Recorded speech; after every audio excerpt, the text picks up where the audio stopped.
Bugün sığınğınım mol dastıxanlar emas. Belki şu dastıxanı çördep oturgan kan qeyrindaşlarım. Bugün sığınğınım heytliq pullar emas, şu pulga muhabbetini yuğurup izhar qilgan mehrlik qo'llar. Bugün sığınğınım yeni kiyim emas. Belki şu çağdaki xuşalliq. Şu xuşalliqda cem bo'ladigan do'stlarim, tuqqanlarim. Bugün sığınğınım yurt mahalle emas.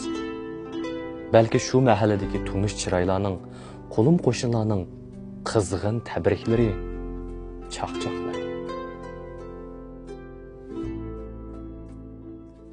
Bugün sığınğınım anam salgan sangza yoki dadam parçalagan go'sh emas. Belki şu kuyimchan qo'llar. Ballarını ko'rsala ko'zlaridan yoshlar taramlab to'kildigan can anam, can dadamning kundan kunga nur silishayotgan jup-jup ko'zlari. Didarsiz ana dedim, dildillik hasret. Pichirladim, dada deb, o'zimni bezlab. Saqlıqdan, amallıqdan başqısı meyli.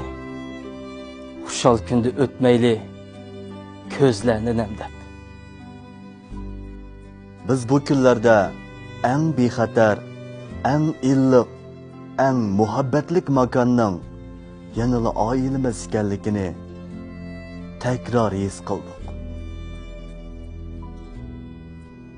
Bu kunlarda xushalliq va qayg'umizning yanada o'rtaq ekanligini bilib yetdik. Bu kunlarda biz çoğlarning tish aman bo'lsak, har kuni yet bo'ladi jinim balam degan gapini tushunganday bo'ldik.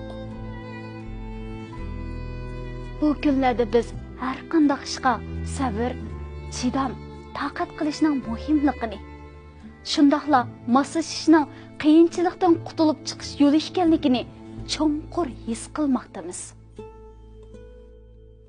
Bugün biz jam bo'lolmadik.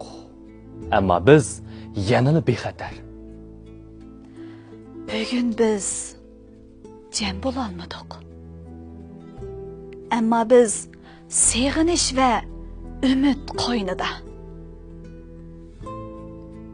Bugün biz çoğ işlerini qilib, ota-onamizga, xalqqa tuhfa qo'shalmasligimiz mumkin. Ammo biz bizning g'imimizni yavatgan, barliq jafolarimizni zimmasiga olgan kishilarimizga hurmat, ehtiromimizni bildira olamiz. Amaliy moslashib, mas'uliyatchan farzand, ongliq puxra bo'lishni o'zimizni hammaga namoyon qila olamiz.